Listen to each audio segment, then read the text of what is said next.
दोस्तों नमस्कार। आज हम फिर आपके लिए एक नई कहानी लेकर आए। आपका जो प्यार और आशीर्वाद हमें मिलता है उसके लिए हम आपके शुक्रगुजार हैं। अपना प्यार और आशीर्वाद हम पर और हमारे चैनल पर बनाए रखें। हमारे चैनल को लाइक करें और सब्सक्राइब करें। चलिए शुरू करते हैं एक और नई कहानी। जब इंसान और मशीन की लड़ाई ने पर्दे पर इतिहास रच दिया। एक फिल्म जिसकी कहानी थी इंसान बनाम मशीन, लेकिन उसकी शूटिंग के दौरान असली ज़िंदगी में ऐसा विवाद खड़ा हुआ कि दो बड़े सितारों का रिश्ता टूटने की कगार पर पहुंच गया। हीरो नहीं रहे, लेकिन हीरोइन बदल गई। मामला अदालत तक पहुंचा और इसी विवाद के बीच रिलीज़ हुई फिल्म ने इतिहास रच दिया।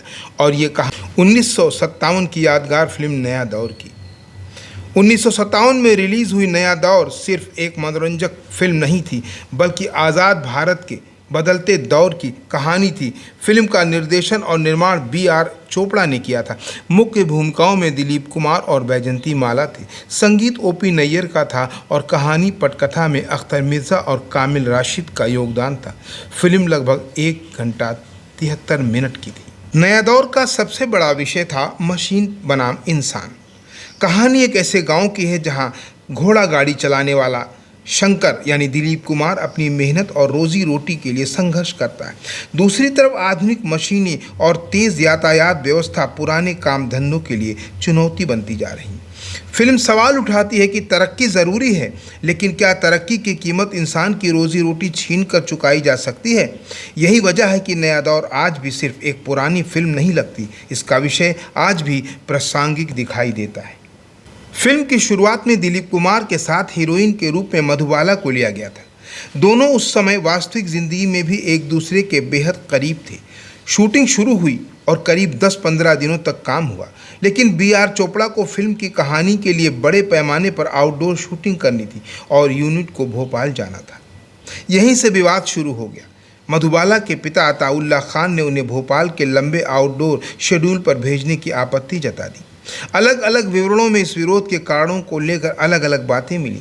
स्वास्थ्य और सुरक्षा को लेकर निजी पारिवारिक चिंताओं तक। बी.आर. चोपड़ा का कहना था कि फिल्म का बड़ा हिस्सा गांव के वास्तविक माहौल में शूट करना ज़रूरी था, इसीलिए केवल स्टूडियो में फिल्म बनाना संभव नहीं है। आखिरकार मधुबाला फिल्म से बाहर हो गई और उनकी जगह बैजंती माला को लिया गया।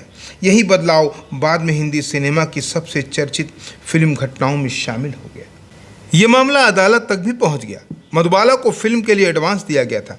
उनके फिल्म से हटने के बाद बी.आर. चोपड़ा ने एडवांस रकम को लेकर कानूनी कार्रवाई की।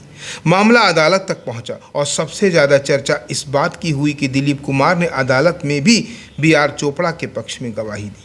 यह घटना दिलीप कुमार और मधुबाला के निजी रिश्ते के लिए बेहद महत्वपूर्ण साबित हुई। उस समय दोनों का रिश्ता पहले से भी तनावपूर्ण दौर में था। इस विवाद ने उनके रिश्ते में और गहरी दरार पैदा कर दी। हालांकि बाद के वर्षों में इस पूरे घटनाक्रम को लेकर कई तरह की बातें सामने आईं। खुद दिलीप कुमार ने अपनी आत्मकथा में मीडिया की कई रिपोर्टों को गलत या मनगढ़ंत बताकर पेश करना बताया। बी.आर. चोपड़ा ने बाद में बताया कि मधुबाला ने उनसे माफ़ी मांगी थी और उन्होंने इस फिल्म को आगे बढ़ाने के बजाय छोड़ दिया था। मधुबाला के हटने के बाद बैजंती माला की एंट्री हुई और उन्होंने राजनी का किरदार निभाया।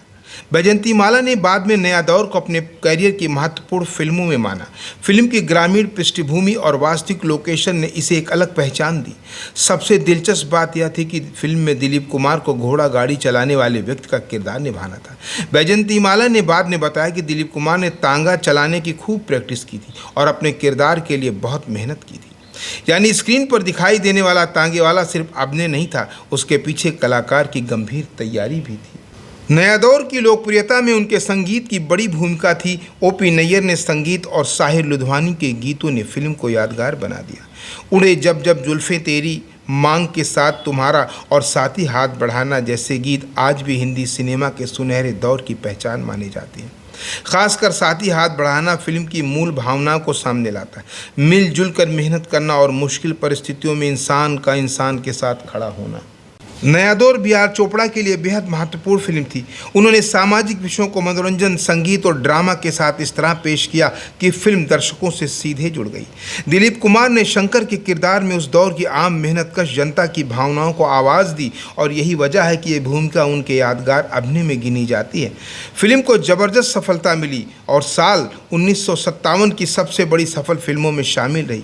उपलब्ध स्रोतों के अनुसार ये उस साल की दूसरी सबसे ज़्यादा कमाई वाली फिल्म बनी, जबकि मदर इंडिया शीर्ष पर थी।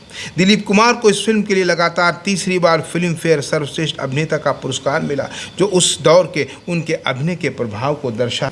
नया दौर आज भी क्यों पसंद की जाती है? क्योंकि ये सिर्फ तांगे और बस की कहानी नहीं थी, ये उस भारत की कहानी थी जो आज़ादी के बाद तेज़ी से बदल रहा था।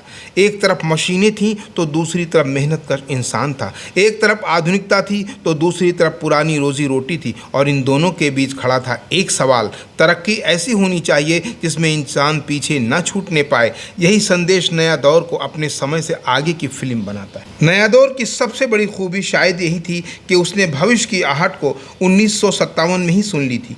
आज मशीनें और तकनीक हमारी ज़िंदगी का हिस्सा बन चुकी हैं, लेकिन फिल्म का सवाल आज भी वही है: तरक्की कितनी भी तेज क्यों ना हो, अगर उसके रास्ते में इंसान ही पीछे छूट जाए तो उस तरक्की का मतलब क्या है? यही वजह है कि दिलीप कुमार की आवाज़, बैजंती माला की अदाकारी और बी.आर. चोपड़ा का नया दौर आज भी हिंदी सिनेमा और इतिहास में जिंदा है।